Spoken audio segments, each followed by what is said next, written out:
Saturday, July the 29th, in the small Victorian town of Leongatha. A family lunch. The guests, Don and Gail Patterson. Local Baptist pastor Ian Wilkinson and his wife Heather. Tell me how I ended up here. The cook and the host, Erin Patterson. The meal, beef Wellington. Now I can't breathe. Tonight, we investigate this fatal family feast. Was it a deadly accident involving one of our most toxic fungi? Or was there another reason for these terrible deaths in this small town? It gets you in because, on one hand, was it a innocent tragedy, or was it a premeditated murder or triple murder? Our team of experts include former Victorian detective and private investigator Damien Marrett. He talked to locals who know the families. You've been there, you've had a look around. What do we know? This was a family lunch. Yeah, there's problems in the family, and those 4 people came around because I suppose they're sort of mentors. They're there for sort of a referee, a reconciliation between Erin and her separated husband, Simon. A lot of people and connected to the Baptist church say that Simon's parents weren't too happy about any reconciliation. Who organised the get-together for the lunch? I believe it was Erin. Former Victorian Major Crime Squad detective and an expert bushman, Alex Christich. Look, Alex, on the face of it, it's a Saturday lunch. It's what happens in a lot of homes, a gathering of people. For whatever reason, it seemed, on the face of it, quite benign. Well, for all intents and purposes, it's a lunch between 5 people. Benign, I suppose, would probably be the best way to describe it. A lot of people do have relationships with in-laws beyond separation and relationships breaking down. That's not completely unusual. Also joining our table is clinical psychologist Tamara Cavanagh.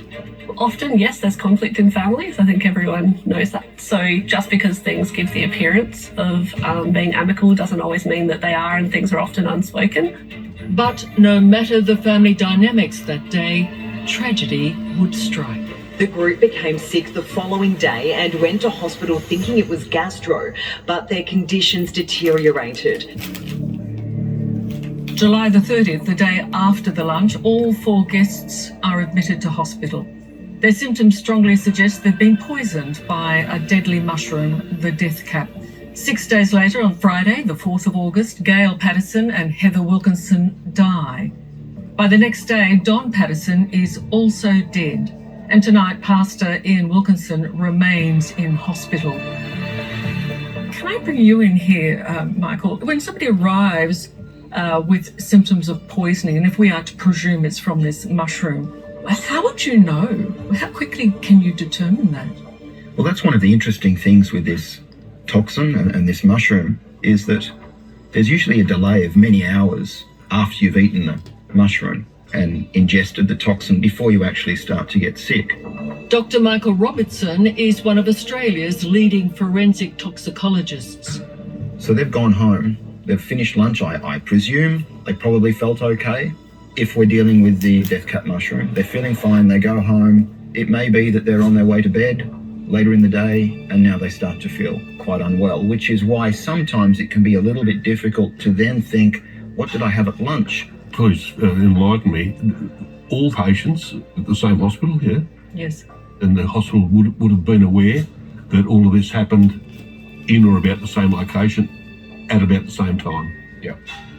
So some medical sleuthing at least might say to you, this group was together somewhere and they've all turned up sick, so perhaps that's where it's come from. If the patient was coherent, because one of the things that happen with the toxicity is when you start vomiting, you also partially can be hallucinating. Dr. Heike Neumeister-Kemp is a mycologist, an expert in mushrooms.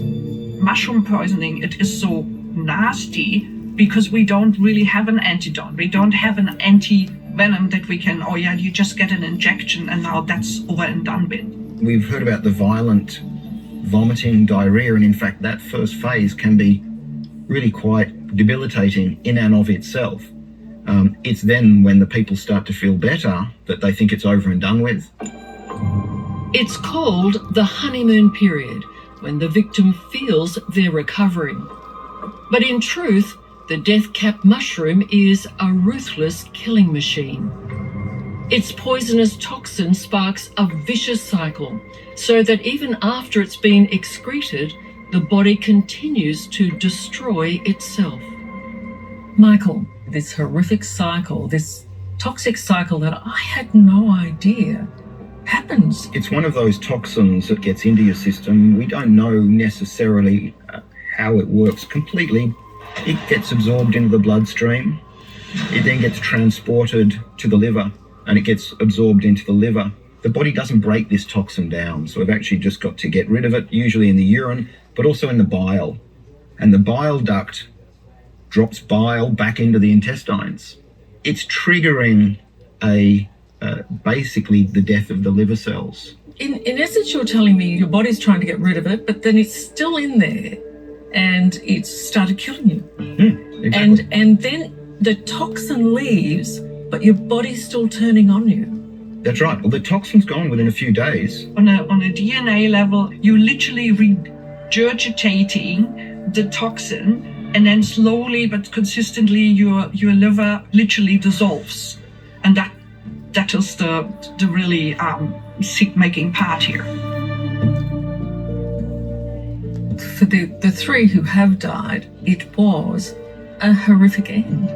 Yes, it would have been a number of days. It would have been a horrible, if they remained conscious, they may have gone into a coma, I don't know, but if they remained conscious, certainly that first day would have been absolutely horrific. Those who've eaten death cap mushrooms and survived do not forget the dreadful symptoms.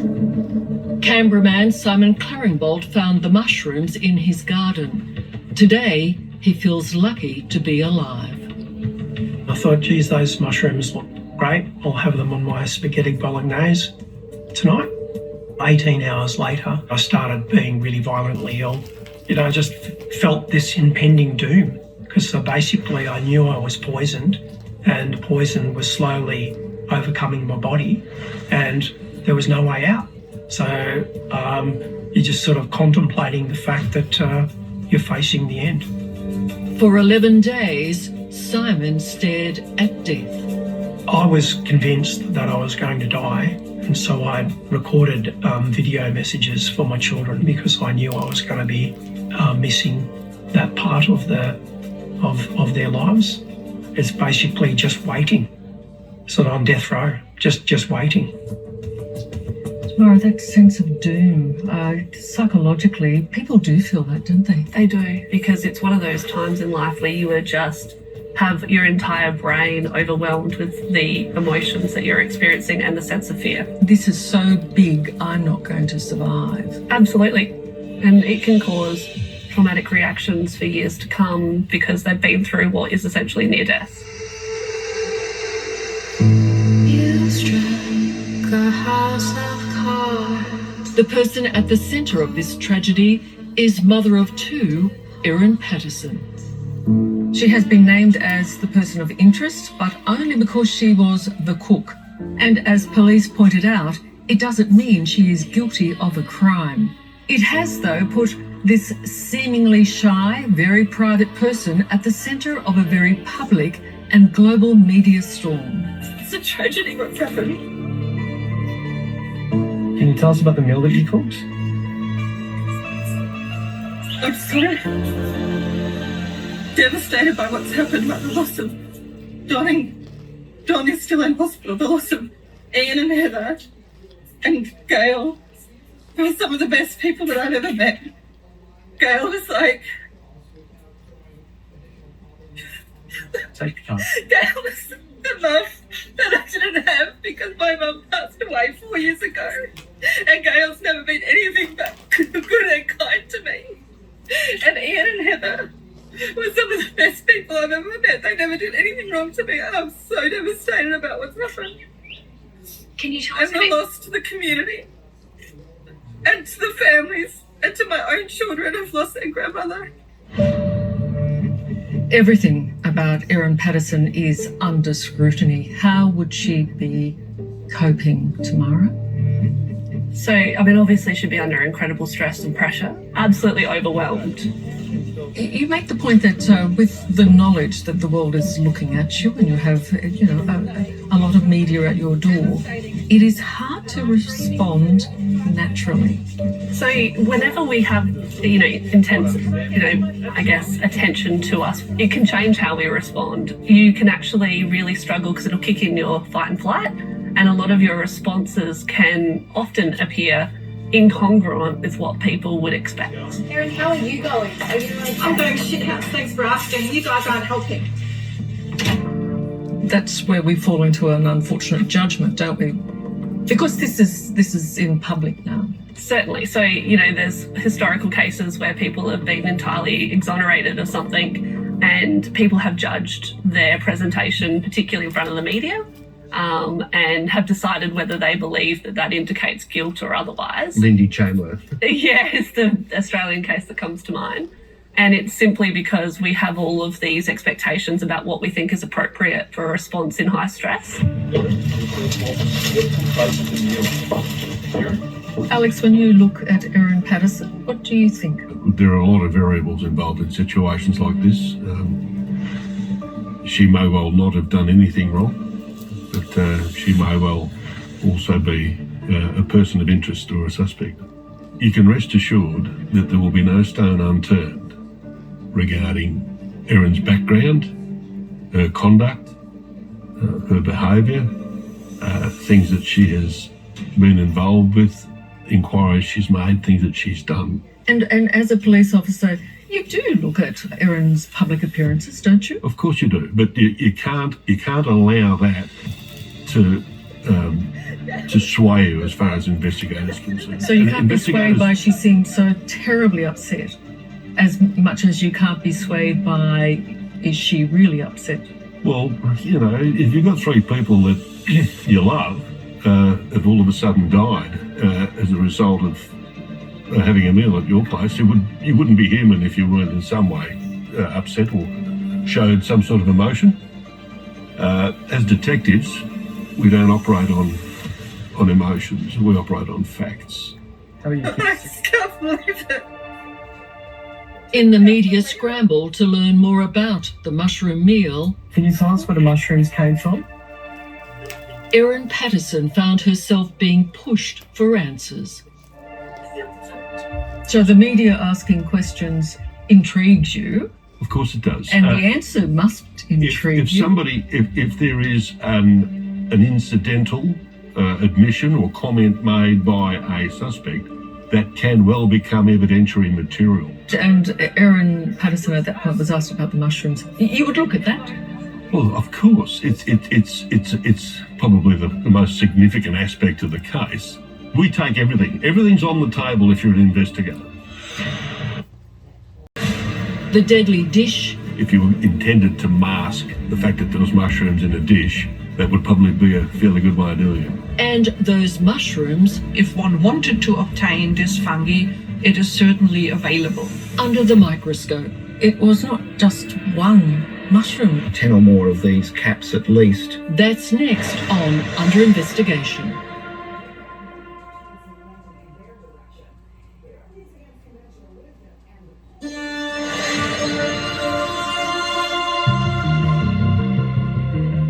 Tonight, we're investigating the traumatic but curious deaths in country Victoria This tragic story that has gripped not only Australia but now the that have become one of the most talked about mysteries around the world. That massive saga going on down under. New questions swirling about the deadly mushroom mystery. 3 people are dead and a 4th is critically ill. A Saturday lunch where only 2 of the 5 diners survived. The deaths are unexplained, and for that purpose we are involved. And a meal feared to have in it a deadly and toxic mushroom. It's certainly looking like the symptoms are consistent with death cap mushrooms. Served up to guests was the quintessentially British dish, beef Wellington. It's a challenging choice for any home cook. Recipes vary, but it involves beef coated with a mushroom paste and then rolled in pastry. It's not only difficult to make, but for diners, the mushrooms are not easy to detect as they're blitzed and often mixed with other ingredients. Alex Christich. Well, as an investigator, I would want to get down to the nitty-gritty of What do you need to know? I would go all the way back to the preparation of the meal. I would want to know about the processes of obtaining the ingredients, preparing the ingredients, where everything came from, did I taste it for flavour, and then how the meal was distributed. It has been reported that Erin Patterson, the host and cook, told police everyone at the fatal lunch chose their own portions of the beef Wellington. She said everybody selected their own plates. She then took the plate and ate a serve of beef Wellington herself. Yeah. Every detail of that meal, from the preparation aspect right through to the completion of the meal. And starting with, why did you choose that meal? If you intended to mask the fact that there was mushrooms in a dish, that would probably be a fairly good way of doing it, Yeah. Well, what I was trying to establish is whether or not the people were actually aware that it was mushrooms that they were eating. Well, could you taste them, Heike?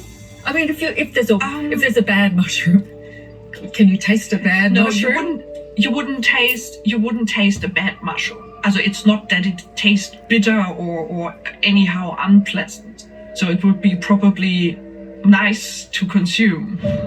Mushroom expert, mycologist Dr. Heike Neumeister Kemp, says if the toxic death cap mushroom is the culprit, the guests at the lunch would have had to consume more than one. I tried to calculate how much mushrooms, if you have for 5 people, you probably need 10 full mushrooms to actually get enough paste to have that in there. So there should be a fair amount of this mushroom for preparing one of those meals. Michael Robertson, it was not just one mushroom that was a rogue in the system. Well, I think if mushroom toxins have caused these illnesses, then it's almost certainly more than just one. Again, we know that one per person will make them quite ill. You might need 2 per person to lead to death. Just to be clear, when we look at the mushrooms and we're talking about the cap, the top here, that's where the majority of the toxin sits. What is intriguing is why the 4 guests became so desperately ill, but the cook, Erin Patterson, did not. And nor did her children, whom she says later ate the dish as leftovers after she had scraped the mushroom paste away. As investigators, we've got to keep an open mind. If she says that she scraped the mushrooms from the plates before she served it to her children, you would ask her why she did that. She does say she scraped the mushrooms from that dish because they don't like mushrooms. But I thought that the mushroom was actually as a paste. How could you actually physically scrape it off? There's so many questions. What was then the possibility of somebody ingesting how much of what? How come the children did not get sick? Or how was it that 3 people die and the 4th person didn't? I mean, is it possible to have such a difference in reactions? Well, I would have thought if they had the same amount of toxin, you will have some subtle differences perhaps based on the health of an individual and how fit, young perhaps, you might suffer less. But this is a highly toxic component of these mushrooms, and I would have expected to have seen quite significant toxicity regardless. I was just going to ask Michael, if she had cooked those poisonous mushrooms within that meal, the beef Wellington, would the toxins have gone into other parts of that meal? Yes. So these toxins are interesting insofar as they're fairly heat stable. Snake venom and marine venom and all those other types of venom and toxins are often able to be degraded when they're heated up. And that's often why we pour hot water on people when they've had a sting. These toxins in the mushrooms are fairly stable when you add heat, but they're also quite water soluble. So once you have a mushroom in a liquid, you're then going to have leaching of some of the toxin, not all of it, but some of the toxin then will move into other parts of the food. So how did one of the world's deadliest of mushrooms get into Erin Patterson's beef Wellington? It's a central question in this tragic story. Erin Patterson says she used fresh button mushrooms from a local supermarket and dried mushrooms she had bought in an Asian grocery store months before. Michael, we know the button mushrooms should not have been a problem, so it would have to be in the dried mushrooms that Erin Patterson has told us she added to the mixture. That would mean just about every mushroom in the packet would be if it's a death cap, be a death cap. And how likely is that, and how lucky is the rest of the community that they too didn't get sick if that is where it's sourced from? And I guess that's a lot of good questions that I suspect there's a lot of people out there trying to answer. But that's in effect what you would need. You would need a good number of however many were in the packet to have been death cap mushrooms. Former Detective Damien Marrett says it's important to know if others have fallen ill, particularly if toxic mushrooms were part of a dried batch Erin Patterson says she bought in a packet months before. It wouldn't have been the only packet there on the shelf, and nobody else has died or got sick that we know of. Others would have bought that same packaged mushroom. Imported dried mushrooms are subject to intense scrutiny by Australian authorities. A spokesman for the Department of Agriculture, Fisheries and Forestry told Under Investigation there is no evidence of death cap mushrooms ever being imported into Australia. I think it's very, very important whether it's an Asian supermarket or any supermarket. The mushroom food industry is so heavily regulated and extremely well guarded because of the knowledge that there could be poisonous mushrooms. So it is checked, double checked and triple checked. There is one other source of death cap mushrooms. They grow wild in the area where this tragedy occurred, and it is a region known to foragers who are given warnings about what to collect. We do know, Heike, that the death cap, as we understand it, is in the Gippsland area where the families lived. Yeah, the death cap is actually Amanita phalloides and lives very closely to where oak trees are, and there is certainly a lot of oak trees there. So there is the possibility, if one wanted to obtain this fungi, it is certainly available. If you've got a poisonous mushroom in the system here, touching them is not necessarily going to make you sick? No. Also touching the mushroom does not make you sick. Most of the toxin is actually in the cap and a little bit more also in the stalk. But if you just touch it and don't actually ingest, people did not necessarily fall sick. Mushroom poisoning in Australia does occur, but identifying toxic species is still an issue. Switzerland takes the threat so seriously it employs mushroom police. From the Swiss capital Bern to the smallest towns, there are inspection stations for mushrooms called Pills Control. Yes, it saves life, definitely. Iris Martaylor has been an official mushroom inspector for over a decade. We are 10 people in Bern controlling, but overall Switzerland we have many, they are doing the same thing. We have a lot of poison mushrooms that we take off when we control. If we can prevent one death, that will be wonderful. Like the rest of the world, there has been wide reporting of the Victorian mushroom case in Switzerland. I heard that a wife made a filet Wellington with mushroom sauce, and in the sauce she had cap mushrooms. In fact, Similar poisonings were the reason the Swiss established its inspection program. Cap mushrooms, to have the first symptoms, it takes between 8 and 12 hours after you have eaten them. If really they would have eaten the mushrooms, because that's still a question, you know. It has to be believed that everyone at the lunch on that winter's day in late July had no idea how badly it would end. Coming up, I still can't get my head around the dumping of the dehydrator. Erin Patterson says her ex-husband said, "Is that what you used to poison them?" the cook tells her side of the story. If I'd done nothing wrong and telling the truth to get it off my chest and defend myself, the truth never changes. That's next on Under Investigation.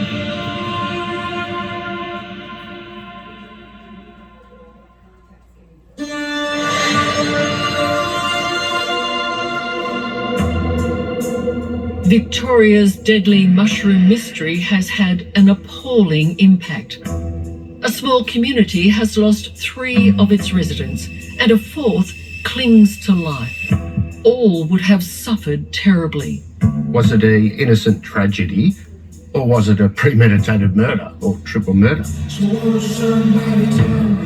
And Erin Patterson, the woman who cooked their last lunch, has had to endure intense scrutiny. Erin, how are you going? Are you like, I'm going shit house, thanks for asking. You guys aren't helping. Erin Patterson gave a statement to police after initially choosing not to comment. She changed her mind, she says, because she was extremely stressed and overwhelmed by the deaths of her loved ones. Tamara Cavendish, it's hard, isn't it, not to want to speak up for yourself? It's incredibly hard with media and public scrutiny. I think if you speak to anyone who's ever had their reputation damaged publicly or put into question, they have a keen desire to speak out for whatever their point of view may be. That's what I have to say. Erin Patterson's statement, according to police, was not taken by investigators. Rather, it appears it was applied to them by her lawyers. Alex, what's the importance in the difference here? A statement that you put out and a statement that the police take? Well, legal practitioners probably would have in the back of their mind what's best for their client. And sometimes material can be included or excluded depending on what the circumstances are. Is it smart to get on the front foot? In this situation, Look, it she's being depends. attacked in the media. If I'd, for instance, I'll speak for myself, and if I'd done nothing wrong and telling the truth to get it off my chest and defend myself, the truth never changes. Most people, where they are genuinely innocent of what's occurred, will spill it all out and give it to you warts and all. In her written statement, it's reported in the media, Erin Patterson admitted a lie to police. It concerns a food dehydrator, a kitchen appliance commonly used to dry fruit, vegetables, and mushrooms. Patterson initially told police she'd disposed of hers a long time ago, then suggested it was after the lunch when she panicked and dumped it at the tip. Her fears, she says, were about the consequences after her former husband, Simon, allegedly said to her at the hospital, "Is that what you used to poison them?" Well, she was conscious of the fact that she hadn't been entirely frank with That's right. investigators. That raises questions for you as an investigator? It certainly does. You're right. Look, telling lies to police isn't an offence, and she may have told the lie for a specific purpose, but if she was doing it to exculpate herself from any activity, that's something that you can draw conclusions from. And it's certainly something that, if it was to be presented to a jury would be allowed to draw their conclusions based on this. What happened is devastating, and I'm grieving too. We must point out that Erin Patterson says the reason for all of this is that she was at the hospital with her children discussing the food dehydrator when her ex-husband said, "Is that what you used to poison them?" And she said that she was worried that she might lose custody of the children the couple's children, she panicked. Look, when people are under any type of pressure, stress, anxiety and confusion, they can give all of the signs of someone who is both lying. So they can appear nervous, fidgety, they can contradict their own story, certainly make changes to a story that they've told. And all of that is actually perfectly predictive of someone who's in high anxiety and high stress, as much as it's perfectly predictive of someone who's lying. We can't actually tell when people are lying very well. And we do know in a court of law, lies alone are not evidence. You have to know why the lie is being told. In fact, I think it's very clearly stated that a lie alone isn't necessarily appointed to guilt.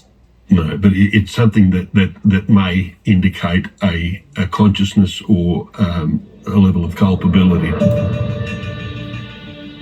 On the ground is former Victorian detective Damien Marrett. He followed a number of leads, and they included Erin Patterson's disposal of the food dehydrator at the local refuse centre.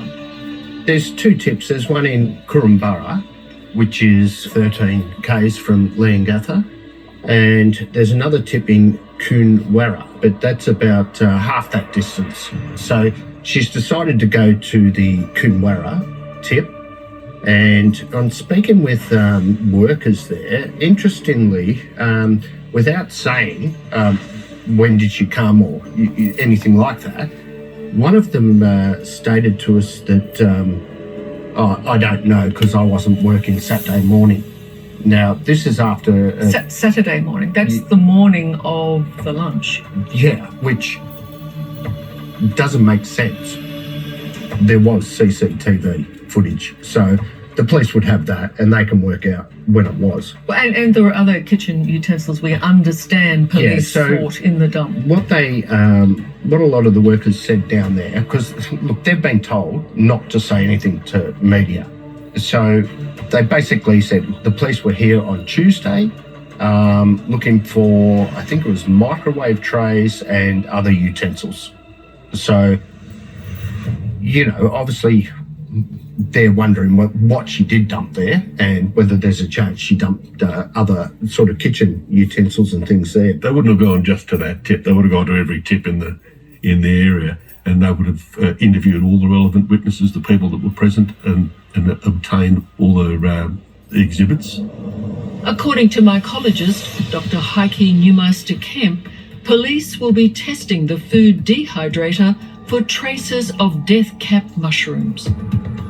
There would be certainly spores in the drying process. There would be certainly parts of the mushroom, the spores or other bits be available on which you then could do DNA testing. So you would expect that perhaps there might be some remnants of the mushrooms in the dehydrator. If in fact it was used for that, which we have no knowledge of, but anything that is dried in there, of course, would leave a imprint, and a mushroom would leave a spore imprint. Does drying the mushroom change anything, Heike? No.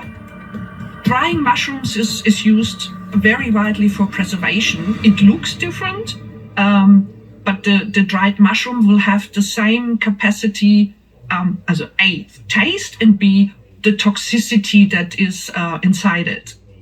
What would occur is obviously the water in the mushroom disappears, so you concentrate the toxin in the amount that's left, but of course the weight is less when you dehydrate it. So the amount of toxin stays the same in the whole mushroom, but you're now concentrating it into the cap. All those still alive after the lunch, and including those who were originally to be there, will be of interest to police. And that includes Simon Patterson, Erin's former husband. Simon was to be at the lunch, but she says in her statement that prior to the day, he told her he would not be attending. In an extraordinary coincidence, more than 12 months before the lunch, Simon Patterson fell victim to a near-fatal gut illness himself, which he documented in a Facebook post. Michael, he was in a coma for 16 days. He thought he was going to die. That's a serious illness, isn't it? Yeah, it's a serious illness, that's right. Do you think from what he says in his post, his symptoms could be similar to the kind of symptoms we've seen elsewhere in this kind of poisoning? Well, there's some of the symptoms that are similar. Certainly that gastrointestinal, that violent gastrointestinal component. I don't know whether he experienced any liver-related toxicity. That would be something that I would be interested in knowing. But it's certainly a significant illness if he's in hospital for that period of time. Could other mushrooms, poisonous mushrooms, not have attacked the liver? Yes. If the illness occurs quite quickly after you've eaten the mushroom, then you've got a different type of mushroom. What is somewhat unique to this death cap mushroom is that 6-8 hour lag, and then you get better, and then that liver toxicity. Heike. The first question I would ask, did you actually eat mushrooms back then? Or were there mushrooms consumed in and around that sickness?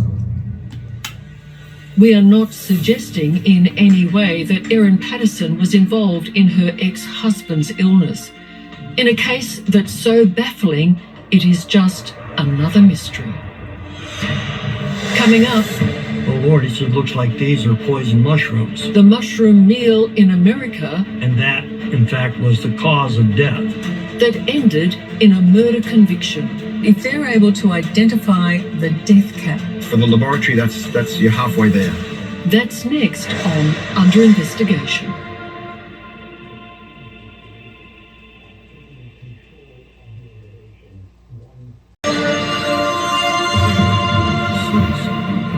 Rarely has a case received so much media attention. It's a tragic story. 3 people are dead. Serving a deadly meal. And that's because there is still much to learn. New questions swirling about the deadly mushroom mystery. Tonight, we've examined what we do know. We've got 3 people who are deceased and 1 battling for their life, where it is believed that they've consumed mushrooms. And what police will want to know. We are working as hard as we can to try and identify why these deaths have happened. What was the cause of the poisoning? And if it is because of death cap mushrooms as suspected, how did this toxic fungi come to be in Erin Patterson's beef Wellington? If you intended to mask the fact that there was mushrooms in a dish, that would probably be a fairly good way of doing it. And then there's the food dehydrator. I still can't get my head around the dumping of the dehydrator. The kitchen appliance Erin Patterson admits to disposing of and not being truthful about when she threw it away. A lot of the items that we have seized will be forensically tested in the hope that that can shed some light on what has occurred at the lunch. investigations involving mushroom poisoning are complex. Weeks to months can be spent determining the toxins which deteriorate in the body quickly.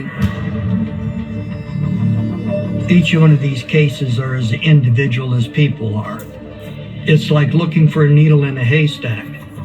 John Chalfin is a former US county coroner in Indiana. 3 years ago, he investigated the baffling death of software entrepreneur David Fouts. Walking along the side of this rarely traveled road in Hamilton County, a woman discovered a man's body in late April. Our office received a call and we responded, and there was a body in a ditch. And it was apparent that it had been moved there. Right away, that indicated something nefarious was going on. There are virtually no injuries. There were a few scrape marks, which would have been from when his body was transferred. The lack of any obvious cause of death hampered the investigation of David Fouts' murder, although his wife Katrina was an early suspect. He and Katrina had been married for some time. And what ensued in the investigation was that she had a boyfriend who was a retired policeman, and the two of them conspired to get rid of the husband. An autopsy was carried out in the hope of finding answers. And the forensic pathologist, when he opened up the stomach, the first thing he said, "Oh Lord," he said, "looks like these are poison mushrooms." DNA testing identified them as the potentially deadly white dome cap mushroom, and extensive toxicology tests revealed traces of their poison in David Fout's liver and kidneys. So we knew that systemically he had absorbed the poison, and that, in fact, was the cause of death. The investigators discovered Katrina Fouts had been researching deadly mushrooms. But they couldn't prove she'd fed the toxic fungi to her husband. The one thing that we were never able to determine was how it was introduced. It was ingested, obviously, but was it the boyfriend? Was it the wife? Officially, the crime was described as homicide by unspecified means. And in April last year, Katrina Fouts was sentenced to 34 years for conspiracy to murder. And John Chalfin believes he knows how the killing happened. They had two homes. One was a summer home that was in our county.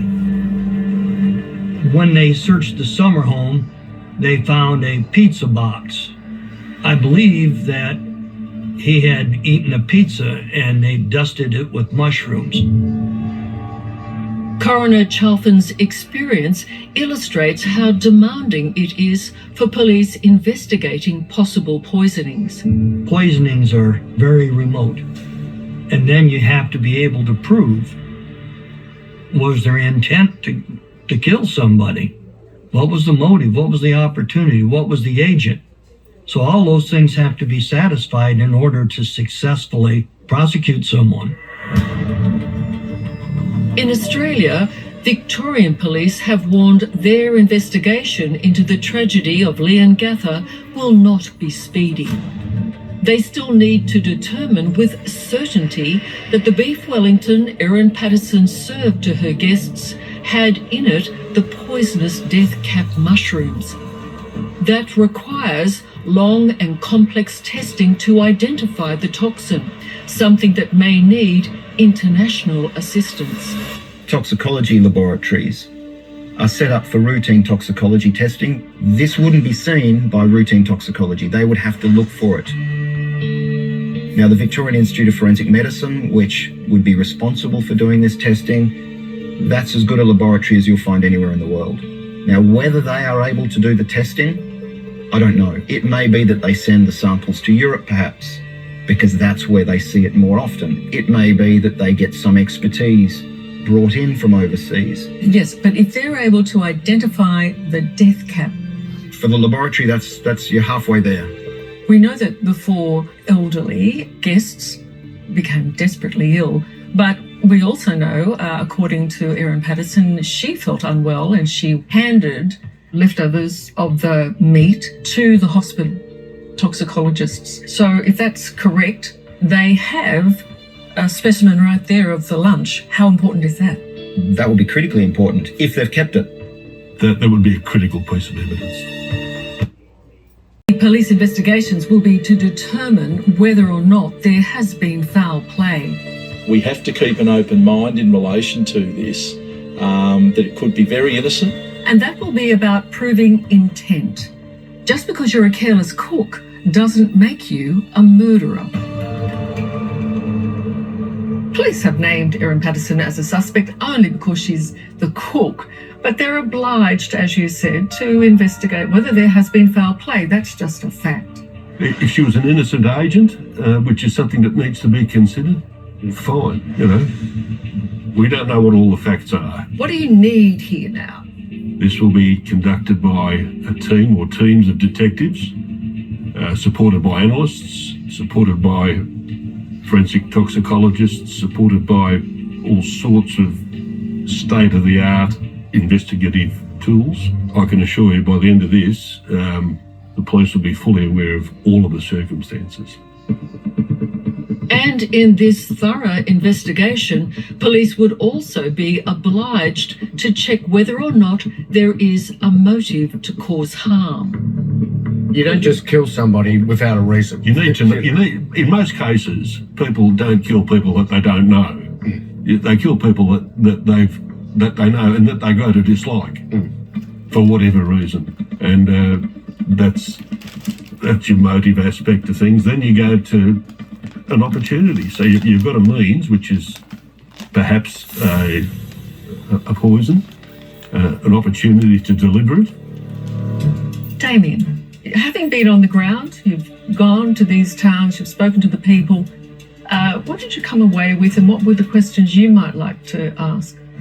Oh, look, I think there's too many questions I'd like to ask, because not one question on its own is going to sort of solve anything, really. If you had one question for Erin Patterson, what might it be? Did you do it? An admission is a good start to an investigation. Coming up, there's a lot of sadness here at the moment. The grief of a small town waiting for answers. A lot of people that have passed very suddenly, very unexpectedly, and very traumatically. And the survivor who may help solve the mystery. There are a lot of things that person may be in a position to clarify. That's next on Under Investigation.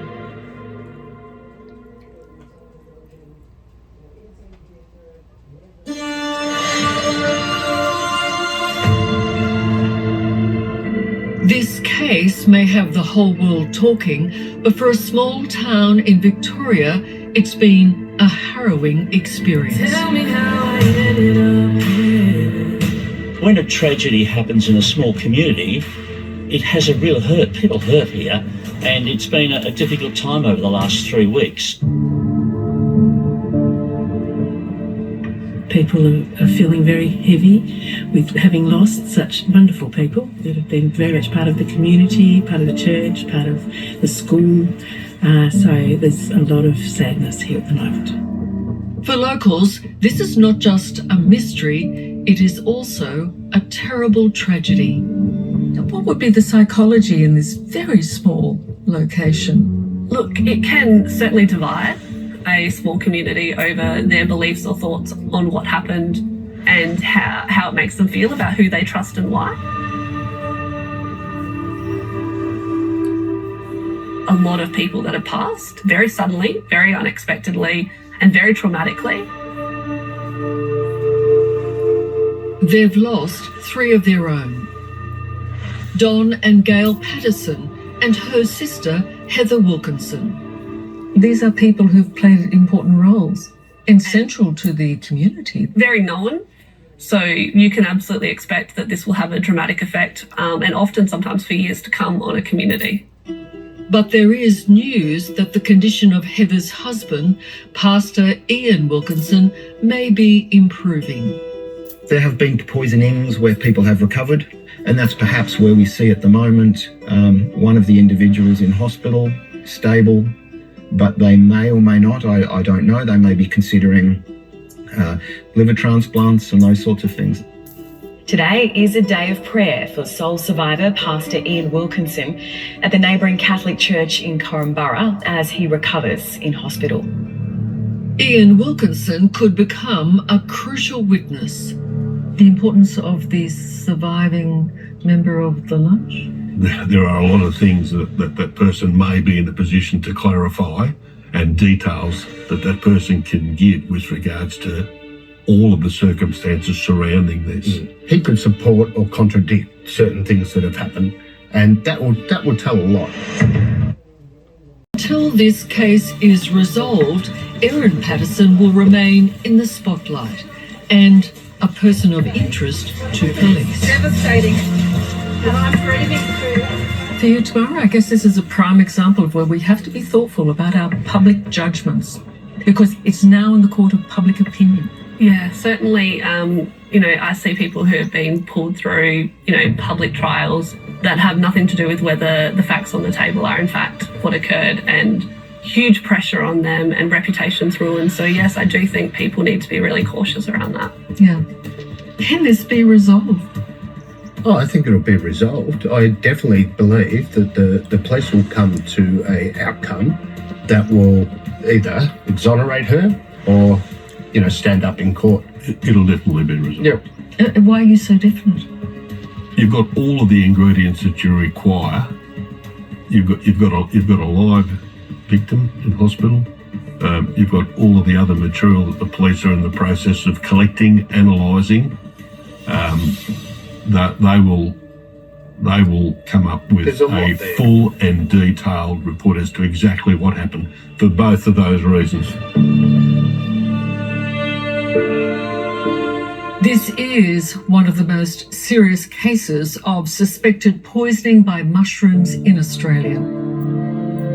And host Erin Patterson will no doubt forever be burdened with the knowledge that the meal she cooked has resulted in a horrific tragedy. If you or someone you know has any information, we ask you to please call Crime Stoppers on 1800 333 000 or contact us on our confidential email underinvestigation@nine.com.au. I'd like to thank you all very much for joining me tonight, and I thank you.